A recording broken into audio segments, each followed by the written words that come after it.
Hello and welcome, everyone. My name is Rita Koutsidimos, and I'm the Executive Director of the BC Alliance for Healthy Living. And thank you so much for joining us today. I'd like to start by acknowledging that this webinar is being broadcast from the traditional territories of the Squamish, Musqueam, and Tsleil-Waututh First Nations, where we have the privilege to live, work, and play. I'd also like to acknowledge that we're currently living through some extraordinary times with COVID-19. And on behalf of everyone from our organization today, we hope that you and your loved ones are healthy and well, and we extend our best wishes to those who are sick, those who are caring for them, and of course to those on the front lines who are putting themselves at extraordinary risk in order to make sure that we're all fed and have the essentials. So this is not an easy time. And we know that people with chronic diseases are more likely to develop severe cases of this illness. It's important now more than ever to stay as healthy as possible through physical distancing and hand washing, yes. But at a community level, we also have to check on and take care of our neighbors who may be more vulnerable, ensuring that they have enough healthy food and still have social connections. And as professionals in health promotion, we need to help people maintain their health through this upheaval, which is extremely stressful. And we also know that substance use is something that people turn to in times of stress. And so it's a good time to be sharing supports and resources to help people quit smoking and vaping and to maintain their mental wellness. That said, we're here today to discuss what leading organizations are doing to address the youth vaping epidemic in BC, what we've learned so far about the rise in vaping, and what we can do about it. This is timely because researchers are warning us that smoking and potentially vaping may heighten the severity of COVID-19. So in a study that made headlines across the country last year, public health researcher Dr. David Hammond found that vaping increased by a stunning 74% among 16 to 19-year-olds in a single year from 2017 to 18.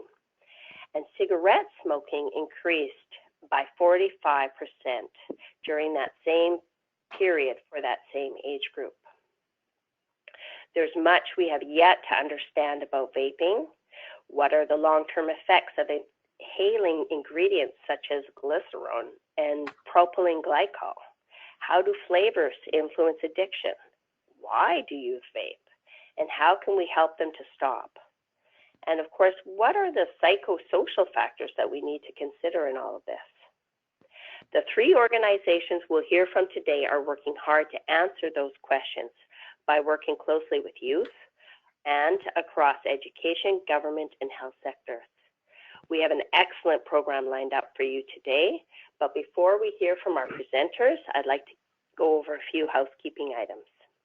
If you're having trouble hearing, turn up the volume on your phone or computer, and we really want to get your input today, so we'll be asking you to use the control panel on the right-hand corner of your screen.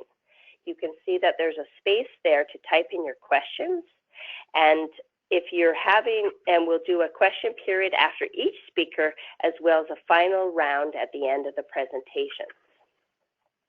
There will also be a poll. You'll see a blue screen that has multiple choice questions. We'll give you a few seconds to respond, and then we'll publish the results for everyone to see. Again, we really want to hear your questions and comments. You can submit them at any time during the presentation by simply typing them in the question box on the right-hand side of your screen.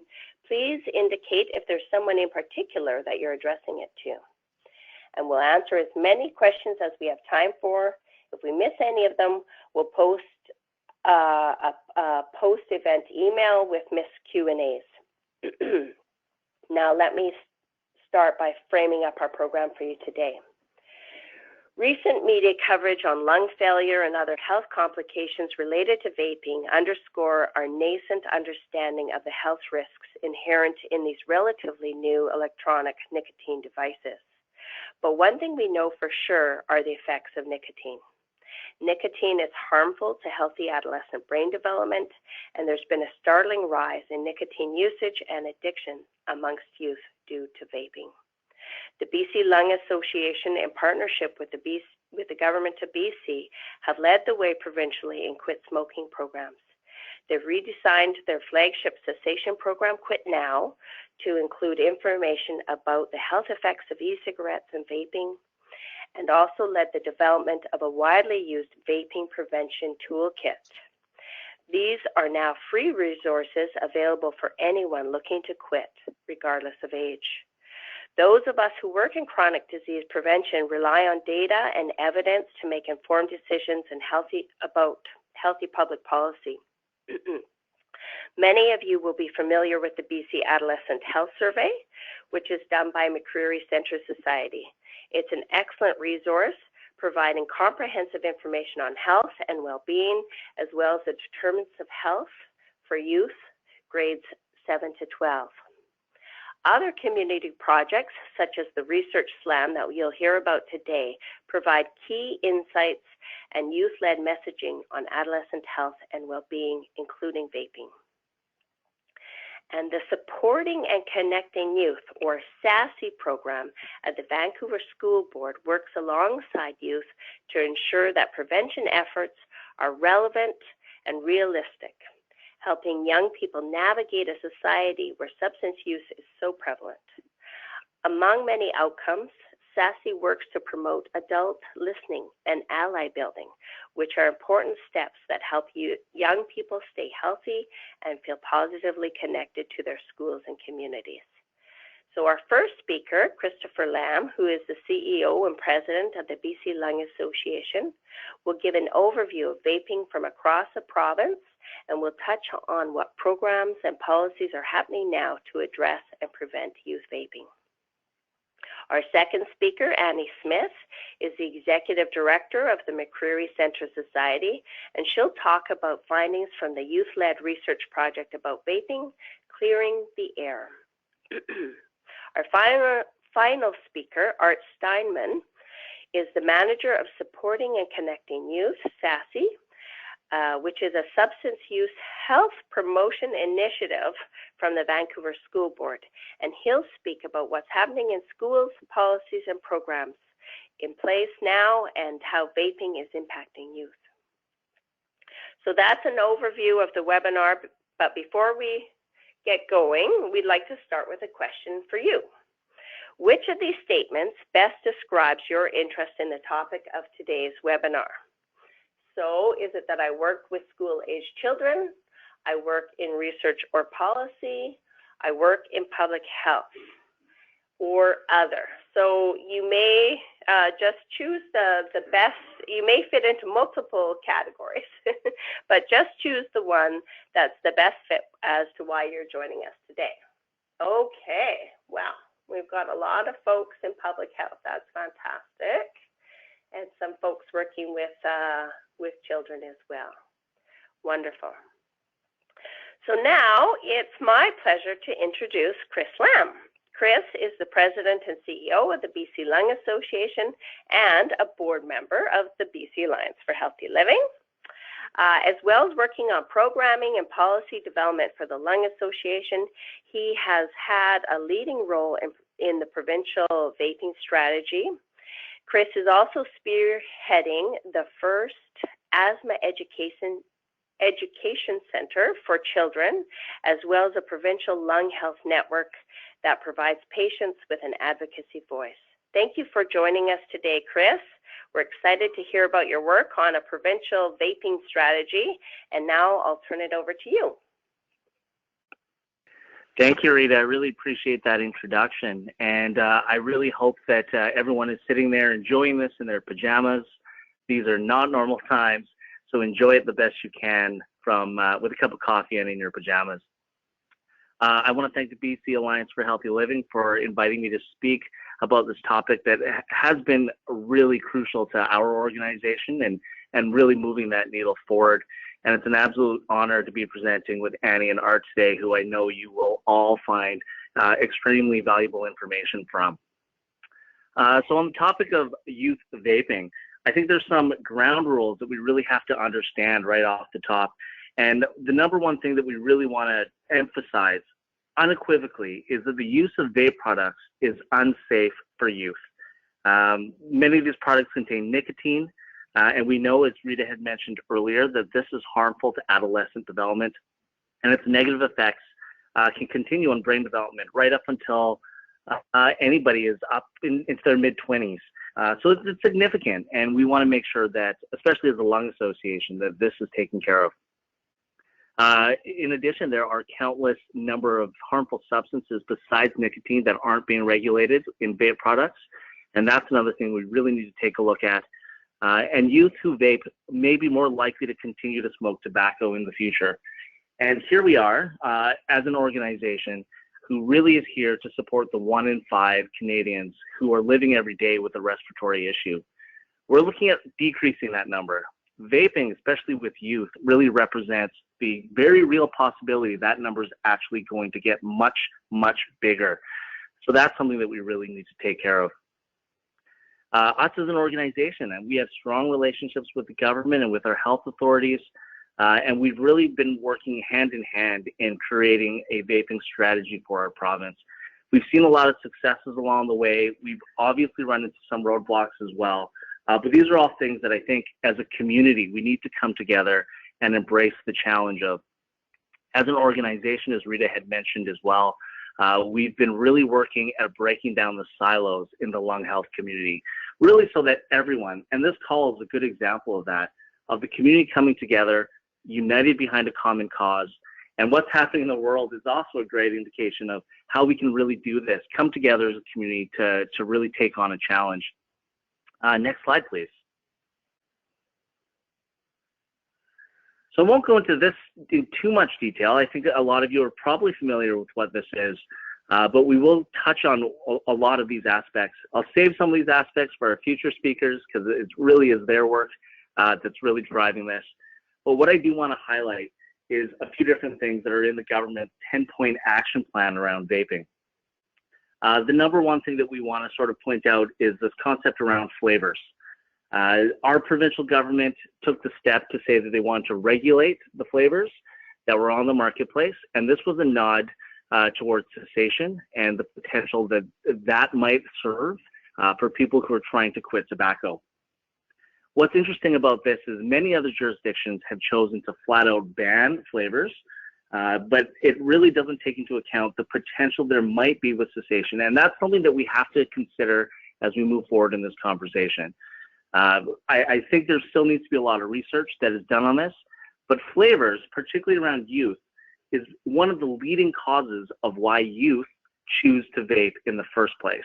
I'll save those statistics for Annie. She has some fantastic data on this, but flavors really is one of the driving forces, and that needs to be considered. The other part that I really want to consider is the 6th point on there, which has to do with the taxation. Just so that everyone is aware and on the same page of where we are with the taxation, given what's happening with the world right now with COVID, the taxes all were intended to be implemented April 1st. They are now being delayed and put off indefinitely until we can get through this process. There's a lot of questions around why this might be the case, but that's obviously up for discussion as well. But the taxation is an interesting one. The taxation obviously comes at a different cost for different people, but I want to emphasize that the point of the taxation is to increase the pricing so that youth in particular find it to be a greater barrier for access. I think the jury's out on whether that would be the case, but it's obviously a tactic that could be used. The last points, 7 through 10, are really what I want to focus on today. The creation of the Provincial Advisory Committee, which is really primarily being done with McCreary. So again, I will save that for Annie to discuss. The Vaping Toolkit, which a lot of you have seen. We'll talk about what the plans are for that in the future, as that's been developed by the team at BC Lung. And as well, the final point in there is the Quit Vaping resources. I'll spend some time explaining what's happening with the Quit Now program and how that has gone through a bit of a restructuring and a change to accommodate not only vaping resources, but vaping resources specifically geared to youth. So that will be an interesting discussion for us to have. Next slide, please. So how did we get here? So this is also a chart that I think was referenced by Rita in her prologue. You can sort of see here, we're talking about the smoking prevalences in Canada. I want to point out that this data is under quite a bit of scrutiny, but I want to generally show this to demonstrate the relationship between smoking, tobacco, and vaping. I think generally, I think we can all agree that those numbers look fairly good. If you look all the way from the beginning, in 1965, the prevalence is quite high. If you move all the way down into the future, you're looking at a much lower rate. What is concerning is that blip that we're seeing, sort of starting in 2016 into 2017, is that rise coming back up. And the data that's been produced, and this was produced by the University of Waterloo, is the fact that tobacco usage is starting to creep back up. And whether that's directly related to the rise of vaping, I don't think we can definitively say that. I think we could, in some educated form, suggest that this is the root cause of it.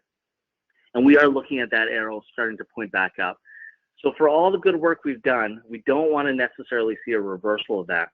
I think a lot of you are also aware of a few of the end game goals that have been created, particularly federally. There is the goal to have smoking prevalence down to 5% by 2035.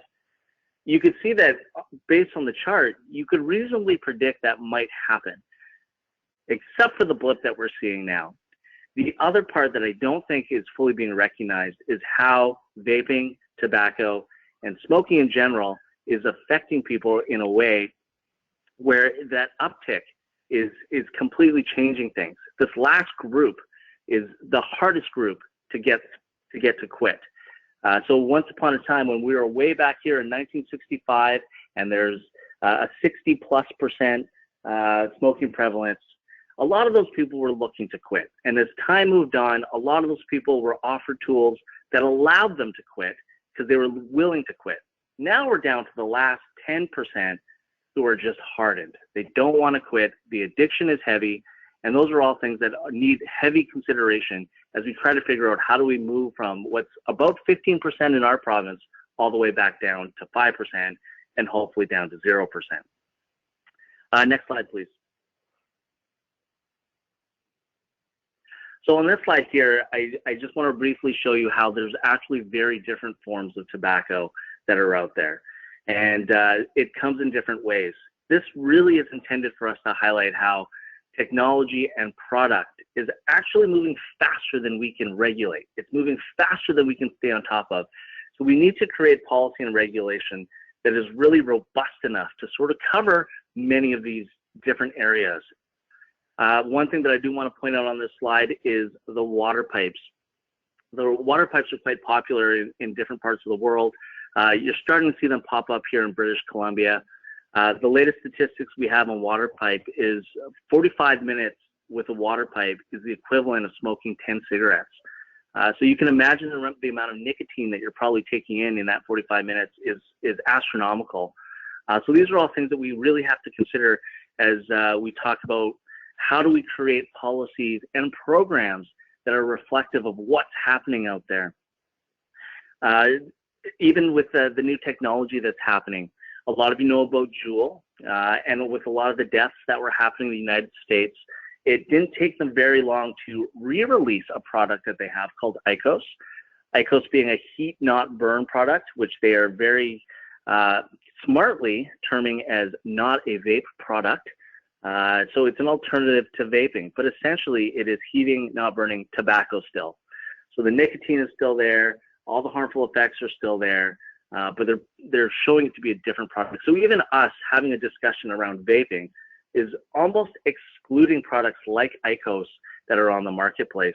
We have to understand that there's a new relationship out there, and a new relationship with youth in particular. Youth are communicating in a way that we've never seen before, and it really means that we have to stay on top of that. Next slide, please. Companies like Juul, companies like IQOS, a lot of these companies are speaking to our youth in a very different way than I think we were accustomed to when we were growing up. Even right now in our world, they have COVID promos out there. For example, if you buy 2 of their products, they'll send you a face mask, or they'll send you special pills that do or do not work in the fight against COVID. And a lot of that misinformation is being spread through social media. On this slide, you'll see on the left side, there's a Chloe Hill. You can see from her handle, her handle is Smoking Mermaid. She is one of the biggest influencers in the marketplace. I wish I could see a show of hands. I wonder how many people in this room know who Chloe Hill is. I would hazard a guess not many, and that's not our fault. It's just, it's a marketplace that I think a lot of us are unaware of at this point. She has more followers than some of the sports stars that we have in Canada, and her reach is incredible. You can also see the other photos that are on this slide. They're making vaping look cool, and that makes me sound so old just by saying that. But they are looking at different ways, whether it's smoke tricks, it's people who look really cool, people who are fashionable. It's a lifestyle trend.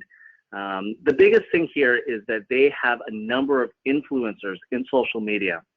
Traditionally, when we think about policy change, when we think about program implementation, we don't often think about how they are being communicated to in a realm that we've often not considered part of our education realm. It is so important for us to include this as part of our discussion now. Understand that we need to infiltrate just as much as they have infiltrated. And the biggest selling point for them is these influencers, they act to inform. By being their own personalities, by demonstrating lifestyle, they're looking to inform other youth of their choices. On the flip side, we've often looked at educating our youth about good and bad decisions based around telling them what they should do. I think we know factually, and I think, again, Annie's going to talk about this, we can't be telling them what to do. They don't want to be told.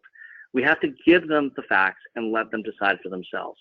And that is uncomfortable territory for a lot of us, but it is something we really need to wrap our heads around if we're going to be able to tap into the marketplace the same way the vape and tobacco industry have. I think the big thing we also have to understand is that following traditional smoking bylaws, as we have thought might be the case, is going to be insufficient. There's just new ways that they're being communicated to, and the technology continues to change, so we have to be able to be robust enough to change that. Next slide, please. So there's several ways that we're trying to do that, and one of the primary ways that we're going to be successful in doing this is having communication and dialogue with the youth themselves. So some of you, I'm sure, were probably a part of our audience when we ran this community dialogue.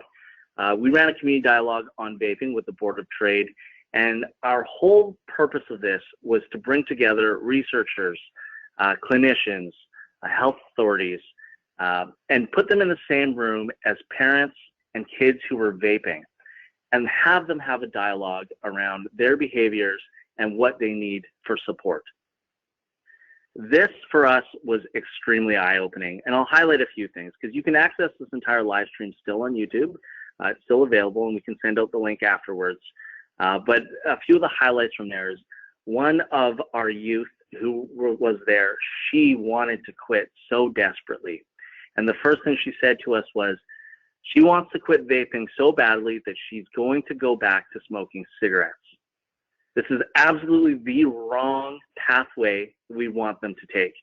So again, there is a piece that we're missing in our education to suggest that they should not be going back to cigarettes if they want to quit vaping. Another interesting turn from this same student was that she mentioned a lot of her physiological effects. She talked about her wanting to throw up a lot. She talked about the constant headaches. She talked about the shakes that she was getting. All classic signs, as many of you might know, of addiction. She didn't recognize this as addiction. All she knew was the only way she could fix this was that if she got another hit off of her vape device. She also spoke about her vape device in different parameters in terms of her getting a certain number of nick. She called it the nick. She needed a 50 nick to get rid of the headache. She needed a 25 nick to get rid of the shakes. One of our researchers on the panel suggested, do you realize that that's nicotine you're referring to and what nicotine does to your body? She drew a blank stare, had no idea what nicotine was, and kept emphasizing all she needed was her nic. So again, emphasizing this fact that there was a lack of education around nicotine. She was point blank asked, do you know what nicotine is? And she said no. Do you know that nicotine is what you're inhaling? She said no again. So there's a lot of misinformation out there around what they're putting in their bodies. And again, this concept, if we can inform them, they can make better decisions, I think is a good one. Again, we'll send out this link afterwards about this live stream. It's a fantastic piece. So I hope you all get a chance to watch that if you haven't already. Next slide, please. So we've already talked about there are a number of them who actually do want to quit. We have to create the tools and the mechanism and the programming to do so. So I want to highlight this quote that's on here right now. And this quote came from our forum that we have on our Quit Now website, which we will talk about shortly. But I want to highlight this. I am 16 years old and I've been vaping for 3 years and it feels almost impossible to quit. My mom found out I was doing it again, and the worst thing ever is watching your mom cry. I really, really want to quit. Is there any tips on how to stop vaping? Please, I need your help. This person's 16 and they need help. And you can see that there's certain drivers and mechanisms. It's heartbreaking for them to see their mother crying about this. And at the time of this, we didn't really have the mechanisms in place to help a 16-year-old. But we have to be able to create that with some programming. And that's what we've done. So next slide, please. So here we are. We're going to talk about Quit Now, one of the resources. So some of you know about Quit Now. Quit Now has been in existence for about 15 plus years with the generous support of our Ministry of Health and our provincial government. The Quit Now program has become quite robust. It started with a simple quit plan. So what you can do is you can sign in and you can create a quit plan, and it's customized based on your behavior, how you might go about quitting. There's several interactive elements to it, including a calculator based on how much you're spending. There's quizzes, there's interactive games, a lot of fun tools that are accessible through the quit plan. And it does chart all that information for you.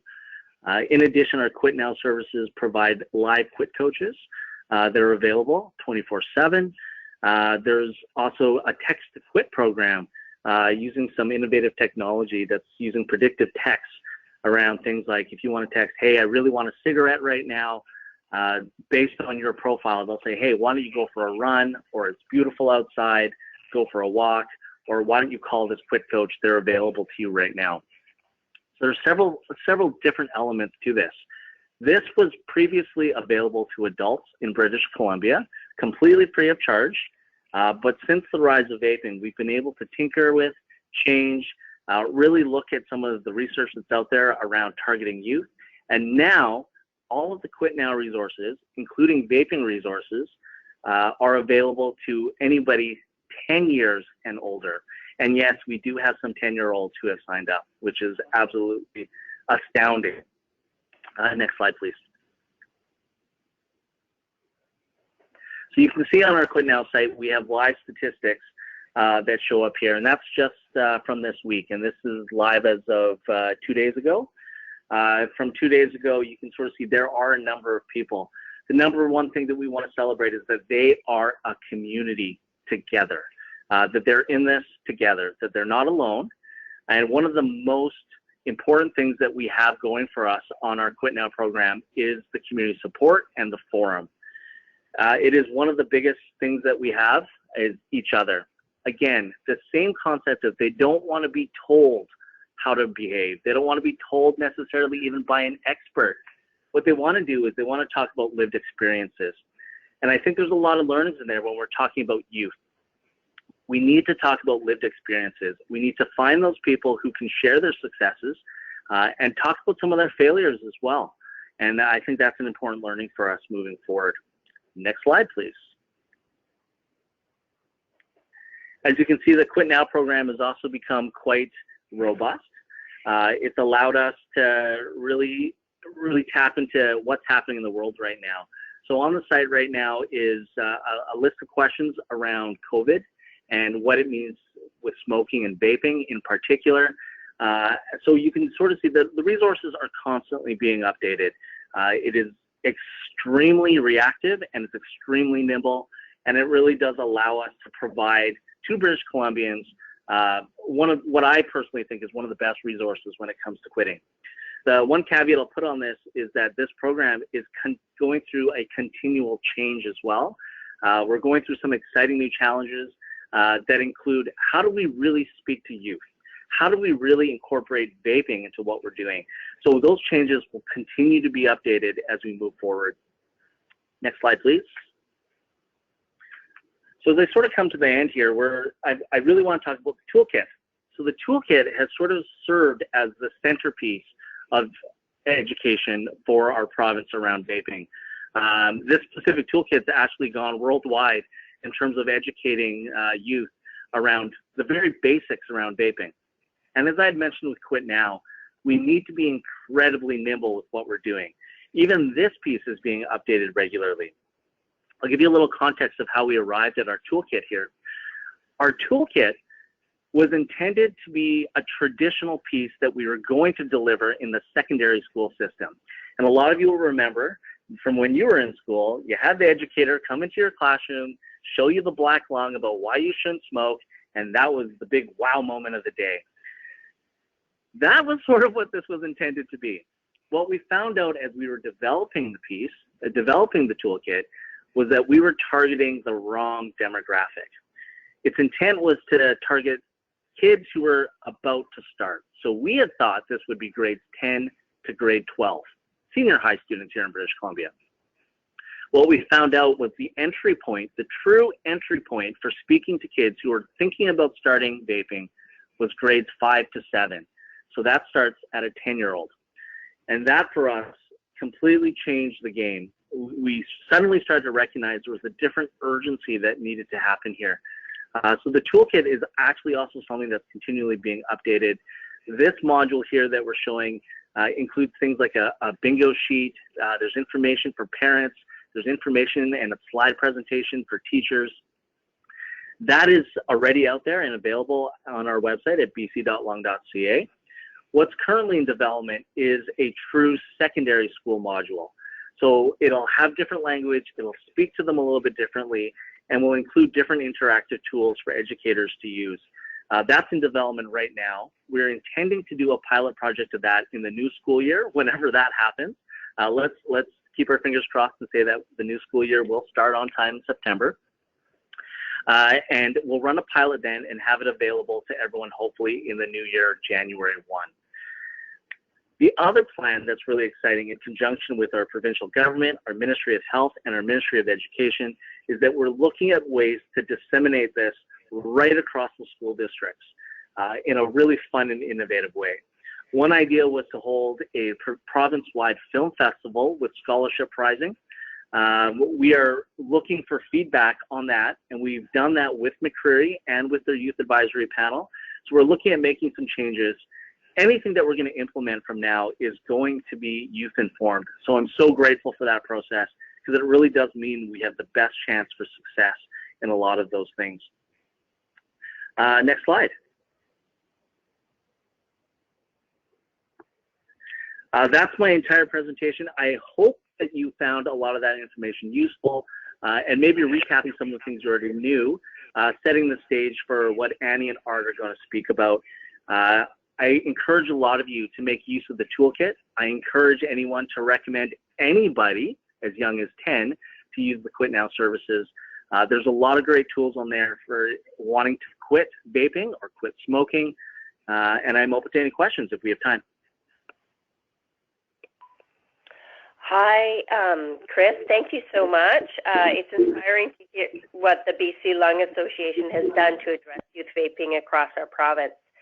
And wow, 10 years old, that's pretty shocking. I have a 10-year-old at home, so that really hits home. We've got a couple of questions from Amelia, who asks, you know, 5,000 flavors. Do we really need 5,000 flavors? That's an excellent question. I think the easy answer is no. We definitely don't need 5,000 flavors. I think one of the problems from a regulation standpoint on flavors is the fact that every manufacturer calls their flavor something different. You know, whether it's peach Bellini or it's peach sunrise, it's still peach, but they've called it a variety of different things. I think what's being recommended, at least from a starting point, is that anything with flavors that are attractive to kids should be removed, and we should be left with only flavors that are either plain by nature or tobacco flavored, with respect to a cessation protocol. So I would agree, we don't need 5,000 flavors. Okay, well, excellent. Thank you so much, Chris. And we're just getting a little bit short on time, so we still have some more questions, but we'll do those in a Q&A afterwards. So thanks again. And now it's my pleasure to introduce Annie Smith, who is the Executive Director of the McCreary Centre Society. And many of you will know that McCreary is a non-governmental, not-for-profit committed to improving the health of BC's youth through research, evaluation, and community-based projects. Annie has conducted a number of research projects on youth and vaping and is currently working on a community-friendly report about tobacco use and vaping amongst BC youth. So thanks so much for joining us today, Annie. We're so pleased to have you speak on McCreary's research. So over to you now. Thanks, Rita. Really grateful for this opportunity, so thank you for that. And also to be here on the beautiful traditional territories and ancestral home of the Musqueam, Squamish and Tsleil-Waututh. I'm going to be sharing some BC Adolescent Health Survey data and then kind of focusing on a youth-led investigation that we did with that data. Next slide, please. So if anybody's not familiar with the BC Adolescent Health Survey, it's done every 5 years. It's been going since 1992. The most recent one was in 2008, and we got over 38,000 young people across the province participate. The two grey areas of the maps are the two out of the 60 school districts who didn't take part, which was Stikine and Langley. And the data is considered representative of over 95% of young people aged 12 to 19 in mainstream schools. So that's grades 7 to 12. And we get such great data because public health nurses administer it. I know there's some public health nurses on the call, so I just want to give a big shout out to them. Young people really do take it seriously and believe that it's anonymous because you administer it. So thank you for that. Next slide, please. Just to sort of build on what Chris was saying, what we've seen overall in terms of substance use among young people. So this is, I think Chris's data was 15 plus. This is looking at young people aged 12 to 19. We see that substance use in general is decreasing. So the examples on the slide there are alcohol, marijuana, and tobacco have all gone down over the past decade. We've also seen decreases in substances like ecstasy and cocaine and all those things. And you can sort of see, looking at that data, that most young people in British Columbia are not using substances. Next slide, please. Also, when we look at substance use in general, and I picked alcohol as an example here, but we could have picked cannabis or kind of anything else. Young people, tobacco is another one. Young people who do use it are waiting longer to first try it than they were. So these results are all pretty positive, which then helps to kind of put vaping in this context. Next slide, please. So you can see here among the, so youth were asked what products, if any, they had used in the past month before, and so that was in the month before they took the survey. And you can see that vaping was by far the most common used product. So that's vape pens or sticks, those kind of things. And 21% reported they'd used with nicotine, 19% without nicotine. And overall, that was 27% of young people had vaped with one of these. What we also see was that the use of cigarettes, cigars, chewing tobacco, they'd all decreased. The only product that had gone up was a product to help stop smoking among those. Next slide, please. And to give this in, again, just in the context of other substances, Youth were more likely to have vaped in the past month than to have used cannabis, and they were also more likely to have vaped in the past month than to ever have used cannabis. And I think this was quite interesting because it kind of caught us unaware, because the 2018 Adolescent Health Survey was done just when cannabis was being legalized, and kind of we were really focused on cannabis, but we can sort of see where vaping fits in among that. Next slide, please. We also see really big regional differences in vaping. I don't know how clear the map is, but the use of kind of vapes in North Shore, for example, in comparison to Vancouver and Richmond, is almost double. We see big differences between the Northeast and the Northwest, as another example, with young people in the Northeast much less likely to have vaped than those in the Northwest. But those in the Northeast are much more likely to be using tobacco than their neighboring kind of regions. Next slide, please. We've also seen some real cultural differences as well. So we're doing some work with Métis Nation of BC, because they had real concerns about the high rates of Métis youth who were vaping. And you can see the difference there between Métis youth and non-Métis youth in terms of vaping rates. Next slide, please.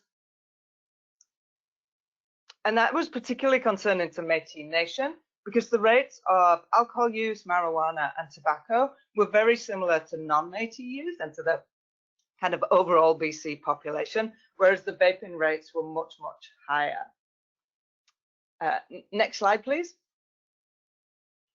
And on the Adolescent Health Survey, we asked, there was an open-ended question right at the end of the survey, which asked, is there anything about your health that you'd like to learn more about? We got lots of comments about wanting more information about mental health and sexual health, and then substance use was the next most common. And as you can see, like a huge amount of questions about vaping that came out, and young people really not getting those questions answered in any other way and wanting to see these kind of things addressed in school curriculum, addressed through community programs.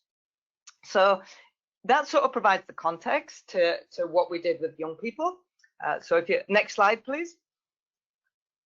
So we worked with BC Lung Association around this, who have been fantastic to work with. So shout out to Chris and everybody over there. We operate a youth research academy, which is a group of young people in and from government care who we train up in community research. We also have a youth advisory and action committee who work on other kind of projects which improve youth health. They came together to co-host a sort of rapid fire research slam for other young people, which took place over a weekend. And it was open to anybody who was interested in learning more about vaping and doing a research project about it. And we really aim to include young people who vaped and those who didn't vape in a dialogue about vaping, produce some statistics that we could share among other young people, and which could help young people to make informed choices about using vaping products. Next slide, please. So over 2 days, 19 young people came together, aged between 15 and 24. And those young people ranged from young people who were adamant they would never vape in their life, right through to young people who had to go out during the sessions to kind of get their hits of nicotine from the vaping. So a real kind of diverse mix of youth. And they worked together, they learned some statistical analysis skills. The Youth Research Academy and Youth Action Council had provided a bit of a literature review to give some context. They did a bit more of that. They did the analysis. They pulled out their key findings. They created some resources, which I'll mention at the end. And then on the final day, they presented their findings to the BC Lung Association and to Vancouver Coastal Health, along with their recommendations. And again, I'll show that. So I've stolen their slides for this bit of the presentation, so I hope that's okay. But what they really wanted to do when they came together was not just profile who used vapes, but also what protective factors could support young people to maybe either reduce their vaping or not to vape. Next slide, please. So the first thing they were interested in was the age of young people who vaped with nicotine and those who vaped without. And you can see there that what they found was that older youth were more likely to vape with nicotine, and that vaping without nicotine decreased after 15 or 16 years old. So they did focus to see if it was a different profile among those who vape with nicotine to those who vape without. And you'll see on some of the slides as we go through that actually the pattern was very similar. And since this data came out, we've been going back to young people, taking the results and having conversations about vaping.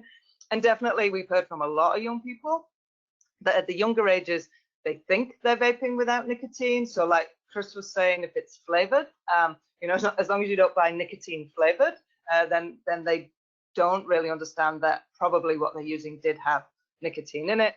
And then around the age of sort of 15, 16, they're starting to realize that actually, you know, they are vaping with nicotine and they're addicted to it. And definitely they looked at every age range to see if cigarettes were more popular among younger youth or older youth and stuff. And definitely vaping was more popular than any other kind of product at each of the ages. Next slide, please. They were anticipating that vaping would be more common in urban areas than rural areas because in their experience, vapes were so easy to get in and around Vancouver, but that actually turned out not to be the case. And it was young people in rural areas who were more likely to vape. Next slide, please. They went on and created the profile of young people who vaped, which was what they were really interested in. And they saw that over half of young people who'd been kicked out in the past year had vaped, compared to about 1 in 5 who had never been kicked out. They're also almost 3 times more likely to have vaped if they'd run away from home than if they hadn't had this experience. So housing instability was kind of key. They also saw young people who were working at a paid job were more likely to have vaped, and the more hours they worked, the more likely they were to have vaped. Also, if young people had a group of friends that was 10 or more sort of close friends, they were more likely to vape than young people who had fewer friends. Young people who rated their overall health as poor or fair were more likely to vape than those who rated it as good or excellent. Also, if they had a long-term or chronic medical condition, so something like asthma or diabetes, they were more likely to vape, which was surprising to some young people and not to others. If they had a mental health condition, such as anxiety or depression, they were a lot more likely to vape than young people without this. And also, if they'd missed out on mental health services that they felt they'd needed recently, they were more likely to vape. Next slide, please. And in terms of the mental health, you can see the kind of stair-stepping effect there with vaping much higher among young people who rated their health as poor in comparison to those who rated it as excellent. Next slide, please. And we also saw youth who were living in poverty were more likely to be vaping. So the example on the slide there is young people who went to bed hungry often or always because there wasn't enough money for food at home were more likely to vape than those who went to bed hungry less often. Next slide, please. They also saw young people who used substances, so that included cigarettes, marijuana, and alcohol. They were more likely to have vaped in the past month compared to those who had not used these substances. And also young people who used substances such as cocaine, mushrooms, ecstasy, inhalants, crystal meth, heroin, prescription pills without a doctor's consent, and also more of their own medication than prescribed, were more likely to have vaped than those who had never used these substances. So absolutely every substance that they looked at was kind of associated with vaping. So for example, almost half of young people who reported they'd used prescription pills without a doctor's consent had vaped with nicotine in the past month, compared to 19% of those who hadn't misused prescription pills in this way. Next slide, please. One finding that really shocked some of the youth was that those who took part in weekly sports with a coach, as well as informal sports, such as kind of skateboarding and hiking and things like that, and those who took part in extreme sports, which is the example on the slide there, they were all more likely to have vaped in the past month than youth who took part in these activities less frequently. And this has sort of been something that's really resonated with young people, and definitely we've kind of been asking why. And we've heard that it's much easier to kind of vape when you're sat on the sidelines or you're on the bench than it is to smoke cigarettes and stuff. And as a result, BC Ministry of Health is doing some targeted advertising, trying to sort of help young people to understand the kind of risks to respiratory health that Chris was talking about that might come from vaping, and kind of, you know, how it might impact your sports involvement. Next slide, please. So then young people really who took part in the slam really wanted to focus on the protective factors and look at, you know, what was present in the lives of young people who were less likely to vape. And they saw that young people were less likely to vape if they had friends who would be upset with them if they used substances such as marijuana and alcohol. And they were more likely to vape than those who had friends who wouldn't have minded if they used these substances. They're also less likely to vape if they had an adult in their life that they could turn to if they were having a problem and could talk to. They were less likely to vape if they had a supportive teacher in their life. And they were less likely to vape than young people who turned to a teacher for help but didn't find that helpful. So again, I think this talks to the need for us to sort of be ready and willing to have a conversation with young people.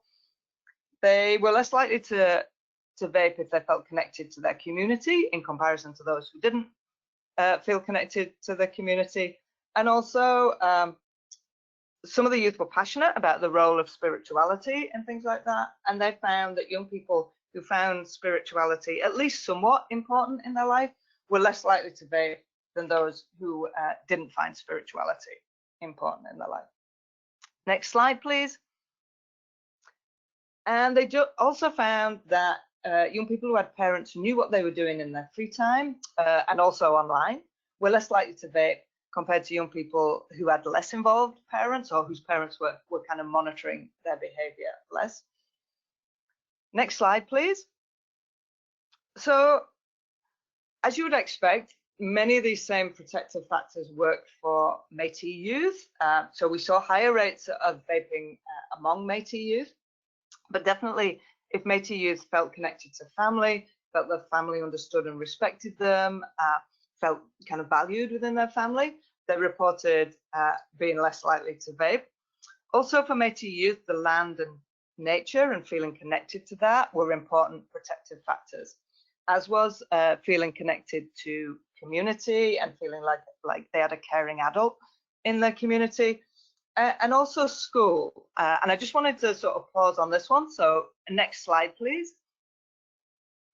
You can see there that Métis youth were way less likely to have vaped if they felt that school staff treated them fairly, if they were happy at school, if they felt their teacher cared about them, if they felt safe at school, and if they felt like part of their school. And I wanted to pause on this one because we've been doing work with Métis youth around this issue, and we're hearing from them that often they don't feel connected to school, that they don't see Métis culture represented in their school, and it's hard to feel connected and a part of something when their culture is not recognized and valued within that school. So when we can see the importance of school connectedness, I think that's kind of something that's just really important to highlight.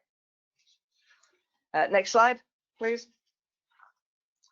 So the end of the research slam, we asked young people to kind of come up with their recommendations and things, and essentially they felt that this quote summed up their kind of recommendations. So don't just tell us that vaping is bad, give us the facts and let us decide.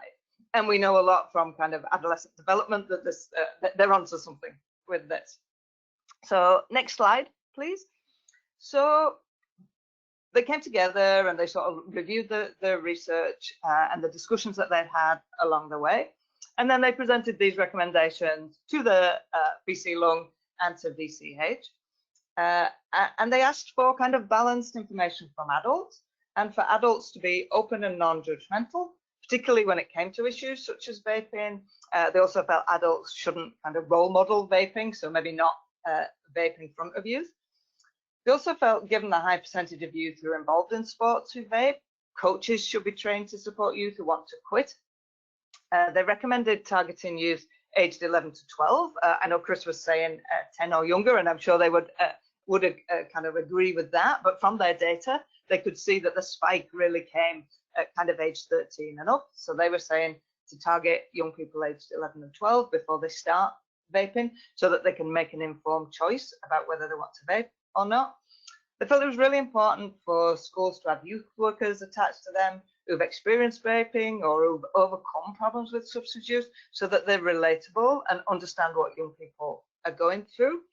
And finally, they really felt that the link between vaping and poorer mental health shows us the need to teach youth healthy coping skills and specifically stress management skills, because they felt this would also help with sleep, which was also linked to vaping and things like that, and might be helpful in avoiding young people turning to substances as a way to manage their stress. Next slide, please. So as well as making recommendations, they also provided their ideas on what resources and supports would be useful. They suggested a number that youth can text for information, because for some youth, this can be a lot easier than talking to someone. They asked for clear messaging and talked a lot about the confusion. Is it a healthier option than tobacco? You know, like young people who have never used tobacco are vaping. So, you know, let's kind of sort of be clearer on the messaging. Also, more information about longer term effects. We only really have information about short term effects available to young people. They wanted to have access to adults who were easy to talk to, who had been through quitting vaping or have moderated their use, and learn from them what they'd done. So to kind of have role models for that. They wanted messaging that was balanced, and they also suggested a lot more projects that involve young people, such as the one that they'd taken part in, because they had learned and sort of some of them had shifted their opinion a bit based on actually working with the data and sort of finding out for themselves about the impacts of vaping. They suggested encouraging teachers to talk about vaping in class. Definitely, again, building on what Chris said, they wanted to make vaping products look less cool. And we actually recently did another project looking at kind of the sort of messaging that resonated with young people. And definitely, we should avoid things that make vaping look cool. They also felt that there should be counsellors who are accessible, who specialise in helping youth to quit. For some counsellors, this has sort of caught them off guard, I think, and they don't really know a lot about how to direct young people to resources around vaping. I think we're catching up now, but definitely that's been an issue. And then the final one was to be really clear that tobacco messaging is effective for most young people. So we should learn from that. You know, most young people think that tobacco is disgusting. And we heard that recently, again, as this other project we were doing about vaping, where young people do see vaping as cool, but tobacco smoking is gross. So what can we learn from that kind of messaging? Next slide, please. So at the end of the slam, the young people created this poster. It's been far our most popular poster. It's been used in Australia because they don't have any kind of data yet about vaping. Everybody's playing catch up with this. So that's available on our website. We also have hard copies, happy to send anybody who's interested. As Chris said, we're working on a full length, I think it was Rita, sorry, a full length vaping report right now, which should be out in a couple of months. And working with the Provincial Youth Advisory Council around vaping and other related health issues. That was supposed to have kicked off in person this month. That's not going to happen, but we will try and figure something out to bring young people together across the province to kind of keep giving their input on where things are at with vaping and health issues in general. And then one more slide, I think. So next slide, please. I just wanted to kind of draw attention to people while they're on the call. The Youth Advisory Council, who I mentioned earlier, operate a youth action grants, which are grants for young people wanting to do projects to improve youth health in their school or community. We have funded a number of projects related to vaping, including projects like a vape buyback program, swapping vapes for canteen credits, vaping awareness programs, and things like that. So if you know any young people who either when they get back to school or right now want to do a virtual project that addresses vaping or any other issue, we would be kind of happy to consider funding that. Most things get funded, and it's a dead easy application form. Final slide, I think, please. And that's it from me. Thanks ever so much for listening.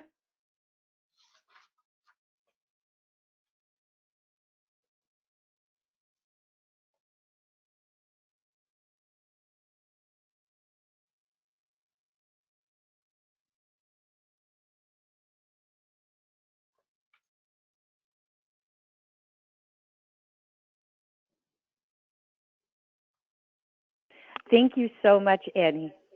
That was an incredible presentation with just so much useful information. This is Lori Dawson here, the Manager of Communications. I think we lost Rita for 1 second there on the line. It's Hi, so important. I'm here. Oh, perfect. Oh, okay, I'll jump back off. Thank you. Well, thanks, Lori. And Lori, you were just stepping in and saying exactly what I was saying. It's just wonderful, the research that McCreary does, and just we have such huge respect for the way that you include youth voices in this. And as the parent of a teenager, I have an extra appreciation because you just really see the way that vaping is just omnipresent in youth's lives today and in their circles. So we don't have a huge time for questions before we get to arts, but I do have one that I'll pass on to you, Annie. This comes from Maria, who wants to know how the heck do 10-year-olds get vapes? What we've heard is, and I don't have any numbers to back this up, but what we've heard is that often they'll get them from older siblings and older youth.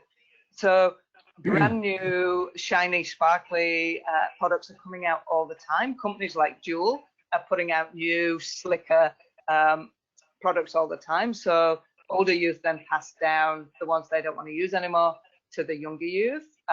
We've also heard from young people that they're pretty easy to buy over the internet. So getting them delivered to their house is another way that they're getting hold of them. Yeah, they'll find a way, won't they? Absolutely. Yeah. Okay. Well, thanks so much. Now we're going to turn it over to Art. So Art Steinman is the Manager of Supporting and Connecting Youth, or SASSY. And it's now in its 15th year, and the program engages parents, teachers, students, administrators, and the greater community to strengthen school-based alcohol and drug prevention and early intervention work and policies. So prior to working at the Vancouver School Board, Art worked as a private consultant. And prior to that, he was the executive director of a substance use prevention nonprofit for 18 years. So certainly has the experience. Thanks so much for joining us today, Art. We're so pleased to have you here to speak about the SASSY program. Over to you. Thank you, Rita. It's very nice to be here. I appreciate the invitation. Kudos to the Alliance for doing this event. And I too am happy to be working on the Musqueam, Squamish, and Tsleil-Waututh lands and appreciate their hospitality. Kudos to my fellow panelists, fascinating presentations. I'm so excited about the Quit Now. We've watched it change and grow over the years, and we use it a lot. We refer youth to it a lot. The toolkit from BC Long as well has been really helpful. So exciting to hear about new developments that are coming. And Annie, the great work of McCreary and youth-led researchers, such leaders in that, and some of these unusual findings, the link of sports and vaping and some of these things, very, very important stuff. So thank you. I think what I want to touch on, let's go to the next slide, please. Vaping is a changing landscape out there. And I think my overall message might be something like, let's remember to nuance things, to get as sophisticated as we can, because the problem is sophisticated. So for instance, yes, teachers should be able and willing and comfortable to talk about this, but not all are, and probably not all ever will be. So maybe we need to think about having some specialists as well as, sort of different levels. Similarly, youth are not homogeneous and are at different stages. Some have never used, probably never will. Some are curious, some are using so heavily they can't get through more than 40 minutes without having a hit on their vape. So it's not one size fits all, so it is challenging. Next slide, please. Oh, sorry, click it again, thanks. So yeah, what do you think of when you think about vaping? What do you feel you personally need to understand, learn? What are your hopes? What are your concerns? And where can we engage youth voice? Next slide, please. So when we're working with youth, sometimes we invite them to consider 3 C's. Let's stay curious about this topic. And the caring is relating to the fact that we do have diverse communities, and we have to be very careful around stigma. So the youth that are using and that are vaping heavily, many of them actually do want to quit. Some do not. But regardless, we need to be careful not to stigmatize and judge.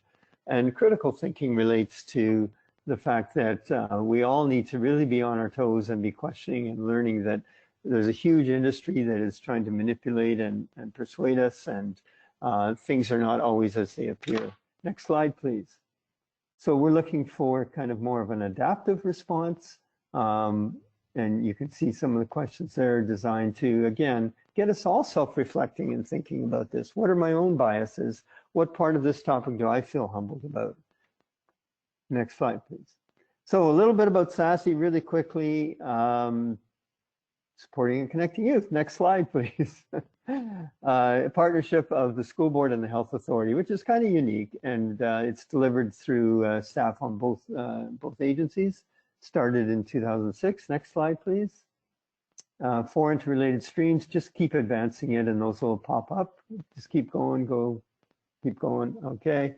So that shows you there the contingent of staffing that we have spread across 18 secondary schools, about 12 alternate schools, and we do a little bit in the elementary, but not as much as we'd like to because we don't have quite the staff to do it. Next slide, please. And you can learn more there at the website. Next slide, please. So is vaping creating a new generation of nicotine-dependent people who were not previously smokers? Doesn't seem to be too much doubt about that. And I guess one of the things I want to suggest at the beginning is we can't necessarily control or discipline our way out of this. So we probably need to think beyond confiscating vapes. I'm thinking of the school setting particularly, and we need to bring a more multifaceted, multi-layered approach. And we need to also, I think, recognize that it is a health issue first and foremost. The challenge for schools, I think, is one of the challenges is that we do have conduct, codes of conduct. We do have certain rules and regulations, and they need to be enforced. But we also need to be compassionate and caring and not be too simplistic in how we do that. Next slide, please. We've already gone over this, so we can go ahead and proceed. Next slide. Next slide, that's been mentioned already. Just one little tidbit here about the likelihood of smoking cigarettes. That's been talked about. Next slide. And a bit of a myth that if an adult quits smoking because of vaping, that we're necessarily making progress because a lot of youth are starting. Next slide, please. So this is important to think about root issues and what drives this and what is the pull or the attraction for youth. So reasons for use, you can advance it, please. Next slide. And next slide again. So there's a variety of reasons, and we need to keep in mind that adolescence is a time of experimentation and curiosity, and that's a good thing, and it actually makes for strong adults, the fact that youth are trying out different things, but we want to guide them towards things that are more healthy and not going to perhaps saddle them with a 50-year habit that's going to cost them their health and their money for many, many years. The social connection, if you're not part of a group, it can be quite painful in the adolescent years, especially. Internalized peer pressure, it's not the overt external pressure so much. The identity, the fact that people can take some real identity from the fact that they do vape, or their interests, their knowledge of awareness of products and newest styles of vapes and tricks and modifications and the language around vaping, all of those things can be quite a draw for some youth.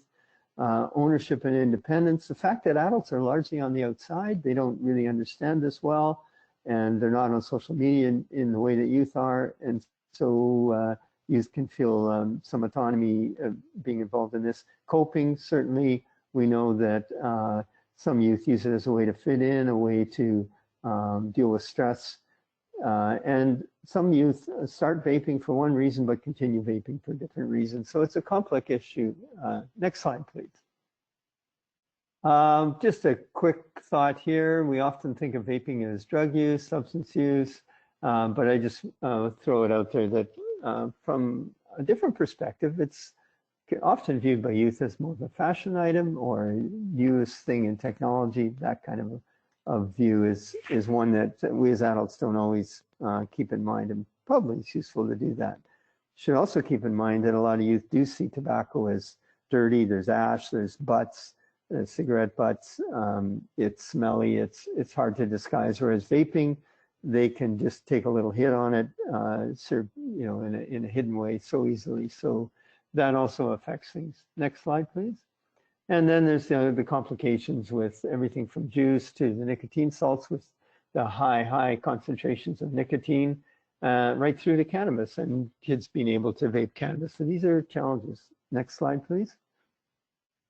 We did a survey of all our secondary administrators participated, plus most of our secondary counselors and a number of teachers, about 220 people altogether. And not surprisingly, and this was about a year ago that we did this, 81% very concerned or somewhat concerned about vaping. Next slide, please.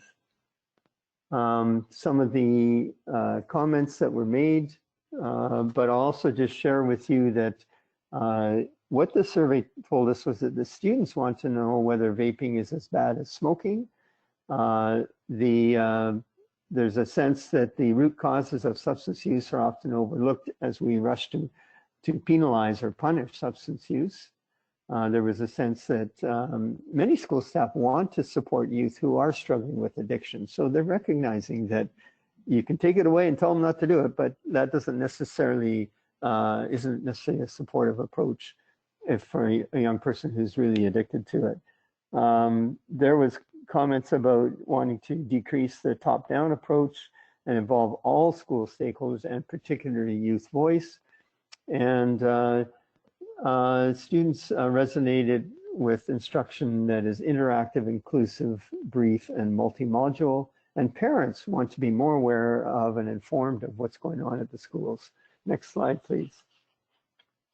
Of course, schools have to deal with the law as well, and we do know that it's illegal to provide vape or vape products to anyone under 19. So some youth in schools get entrepreneurial and they're trying to provide vape and vape product to other schools, other students in the school, and that's a very serious concern. It's also legal to activate a vape on school property or to use a vape on school property. However, it's not illegal to have a vape on school property. So it's a complicated scenario where we have to be thoughtful how we approach that as well. Next slide, please. So what can we do? Next slide, please. Some thoughts. So obviously managing on school property. I'll say a little bit more down a little later in the slideshow here, but again, will facts and discipline get us through it? Facts are very important, and accurate facts and non-judgmentally presented. However, I know that I shouldn't eat 3 pieces of chocolate cake in one setting, and yet if I've had a stressful day and nobody's home and there's a big cake sitting on the kitchen counter, I might just plow into that.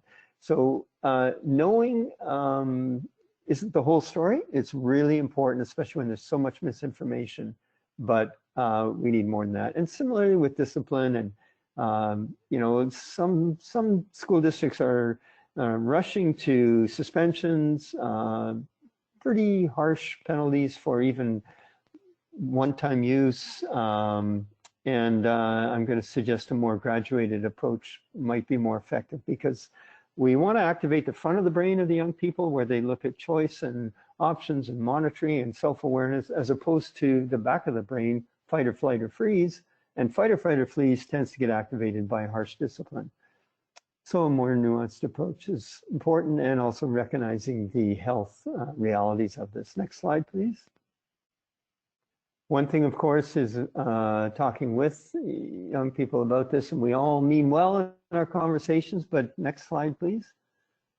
Let's just look at this a little more. Dialogue is what we're trying to get to, so that's where there's back and forth between the youth and us. Whereas, as Stephen Covey reminds us, I know as an adult and as a parent, it's pretty easy when I'm listening to somebody else to be formulating my reply rather than really listening. Next slide, please. Here's just a few things we grabbed off the internet about young people talking about parents. And, you know, parents call it talking back, we call it explaining. If you're a parent listening to this, I'm guessing you might be able to relate to some of these. I know I certainly can, turning things into a life lesson. Next slide, please. So how we communicate is really important, and the listening and treating youth with respect and dignity, especially youth whose behavior we don't approve of. It's important that they feel acknowledged, accepted, and regarded, or they will not open up with us at all. So listening is very important, and listening can create what we call psychological freedom. And that actually strengthens our influence as an adult. If we listen at least twice as much as we talk, we actually end up having more influence, and the youth get to sort through their own views and their own thoughts. Next slide, please. Okay, so the social emotional learning literature and other psychological literature makes it very clear that students who have what we call the ABCs are at lower risk for a whole host of issues, including substance use, but skipping school, self-harm, all kinds of things. So autonomy, belonging, and competence. Autonomy, of course, referring to a youth having a sense of being an individual, having some agency, some control. So even from very young children ages, we can help kids, just allow them to be able to make some decisions in areas that are safe and appropriate so that they learn how to have some autonomy. Belonging, we know, and McCreary was reinforcing the huge influence of connectedness. I think it was particularly around the 80s and in the schools. And we're not there yet. We've got a long way to go. But connectedness is important in the family and in the community as well. We all need to feel we belong, we're a part of something. The converse is youth feel isolated, cut off, alone, and then hurting themselves or self-medicating or trying to move into oblivion to dull the pain just becomes more likely. Competence refers to a sense of can-do, a sense of having some skills and abilities and that you can contribute and you can do things and you're capable. When these are in place, kids are going to do a lot better. Next slide, please.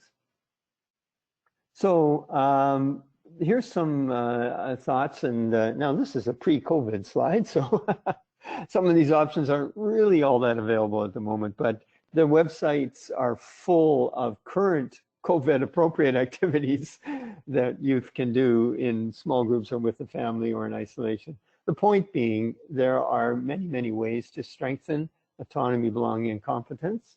And the more we do that, the less appeal that substance use, including vaping, will have for young people. And the influence of key adults is so important. So if you are a parent and you're struggling with your adolescent, please know that there are other adults that may have a really positive influence on your young person. Even one adult, a coach, a friend, an uncle, a neighbor, can make a huge difference for our young people. Next slide, please. This is just my wanting to share a draft document of our attempts to try and parse out this situation a bit more. And so we were playing with a logic model for how to roll out our response. And I'm not going to go into that in detail. You probably can't read the details, but really the main point is back to what I was saying earlier. We need multi-level, multi-layered approach, taking into account the diversity. And next slide, please. So this also is a draft document of perhaps a more developed approach when schools are coming across youth who are vaping. So again, hard to read, and that's okay. This is not a finished product, but on the at the very top, it says students vaping at school, but on the far left at the top, it's youth who are vaping outside of school boundaries, so across the street from the school. What can you do? The next level is youth vaping outside the building, but on school grounds. So at the corner of the playground, corner of the field, what can you do? And then it moves to discovering youth vaping in the school or at school-sponsored events. And we have suggested responses by counselors and teachers and administrators. And so it starts with an approach, if it's a first-time occurrence that a teacher sees or a counselor sees, mainly that they talk with the youth and link the youth to where they can get more information about vaping. And in our case, it might be the SASE worker, it could be a counselor in other districts, could be the public health nurse. So trying to support the youth and educate them and give them a warning, essentially. And then it moves to multiple occurrences. So if you come across that youth again and again, then you need to raise the ante a little bit. And this is where we suggest sending them to administration. And then the administrators, if it's a first-time occurrence, one idea is that the students not only are talking to a public health nurse or a SASE worker, but they also complete an activity, a reflection sheet. And they're also provided infographic information and other resources. And there's also a follow-up plan, maybe some lunchroom class discussions, maybe sessions held once a week for several weeks of all the youth who were found vaping so that they can meet together and you can work on it together. And then, of course, it all accelerates to multiple occurrences where the administrators are alert and are involved. And this is the level at which we're suggesting you confiscate the vapes, you bring in the parents or guardians, you develop, or you may look at a suspension now at this level. And throughout all of these levels, always an invitation with the youth to explore whether they might be interested in supports around cutting back or even quitting. Next slide, please.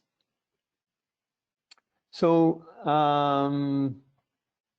yeah, so 3 quick things. 80% of youth aren't vaping. So for those youth, any encounters that you have with them, as has already been said by the others, let's model not vaping. Let's model that vaping actually isn't cool, that it's extremely addictive, and let's keep those that aren't using strong and keep them hopefully not using. Next slide, please. And then we have some youth who are maybe starting to experiment, starting to check it out. And the message here, I think, might be delay. Can you put it off? Can you hold off? And one strategy we've used is saying to a young person, hey, looks like you're thinking of vaping, or maybe you have tried it once, or using cannabis, or whatever. How about this? Would you consider not doing it again this year? Let's get through this full year. And then the next year, sit down with the youth and say the same thing again, and the next year again. So the idea is trying to, rather than saying to them, don't ever vape in your life, don't ever use cannabis in your life, you might try saying, not now, and see if you can incrementally get them through the high school years, because we know that if a person makes it to 18 or 19, having never used the substance on a regular ongoing basis, chances of them using in a regular way are very low. Next slide, please. And then really important, we need to think about the youth who already are vaping. And some of them are using very high concentrations of nicotine, as we heard in the earlier presentations.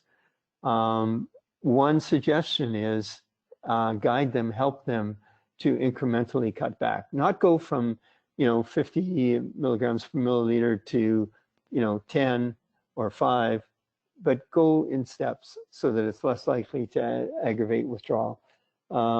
They can learn things about monitoring use. They can try to use less often. There's other things they can try to do to reduce the chances of using it. I was speaking to a group of youth not too long ago, and one of the youth interrupted me. We weren't too far into my spiel, and he said, we already know it's bad for us. I just want to know how to quit. And so there are youth out there who are actively wanting help and support around cutting back or using lower amounts. So we need to be ready for that and support them with that. So we need to start where the youth are at. I just outlined 3 different levels where youth might be at. Don't approach all youth in the same way all at the same time. It needs to be more layered than that, I would suggest. Next slide, please. So how might a youth know if, actually, as was already mentioned, youth don't even know about nicotine intoxication, so we need to educate them on that.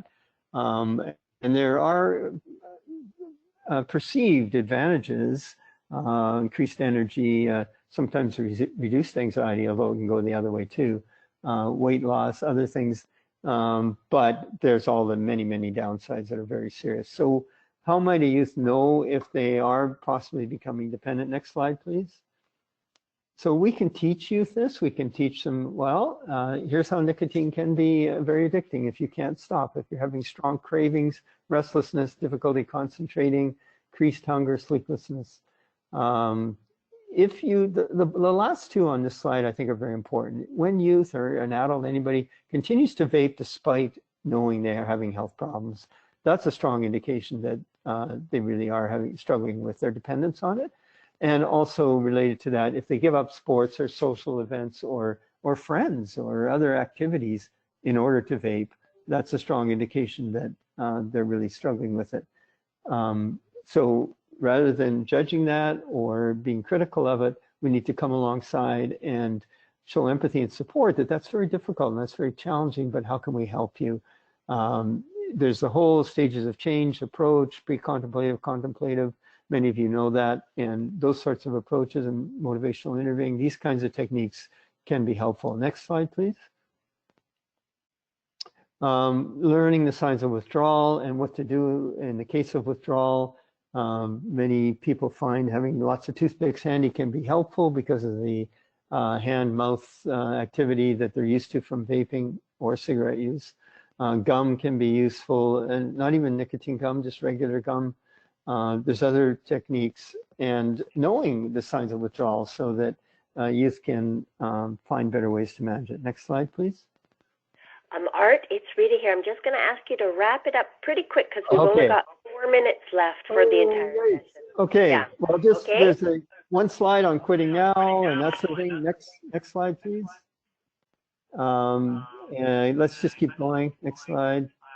These are some questions that we use with youth. Next slide, please. These are, again, some discussion starters that we've used with youth. I think you'll be able to access these slides later. Next slide, please.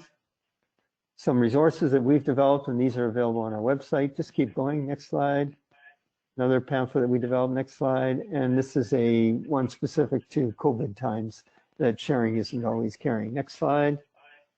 Yeah, never too late, never too challenging. Next slide. Thank you for your curiosity, caring, and critical thinking. And next slide, I think it's the last one. Thank you. Thanks very much.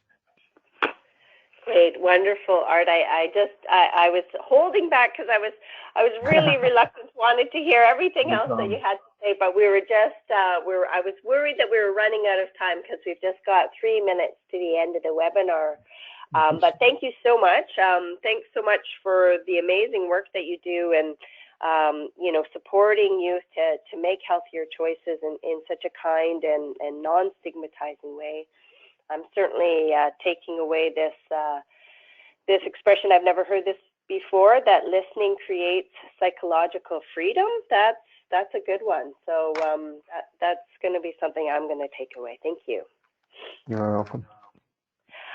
So we do have, I don't believe we have time for questions, unfortunately. We've got lots of great questions that have been entered into the chat panel, but we had such fabulous speakers. We wanted to give them the time to share what they had with us. And so I think what we'll do is we will circulate some of those questions to our presenters, and then we'll, as we mentioned at the start, what we'll do is we'll repost those questions with the answers to all the participants who've joined us today. So I just want to thank our 3 presenters so much, Chris Lamb, Annie Smith, and Art Steinman. Thanks for sharing your work, your knowledge, and your insights with us today. And to tell our participants that if you're looking for the latest information or resources on vaping and how to quit, please visit bc.lung.ca. And there on that same website, you'll find McCreary's research on the site. And you can also go to McCreary's website for more research on and details on the adolescent health and youth survey. And please also visit SASI by going to vsb.bc.ca BC.ca/SACY. And of course, the latest COVID information can be found on the BC Centre for Disease Control website. And just want to thank our audience. Thanks for your attention and thoughtfulness today. And we'll be following up with a very short survey. I hope that you'll respond, as it helps us to learn from these events. And please follow us on Twitter at BC Healthy Living or BCHLA on Facebook to stay tuned for more engaging events. And thanks again for joining us. Stay safe, stay connected, although physically apart, and stay healthy. Have a great day, everyone. Bye-bye.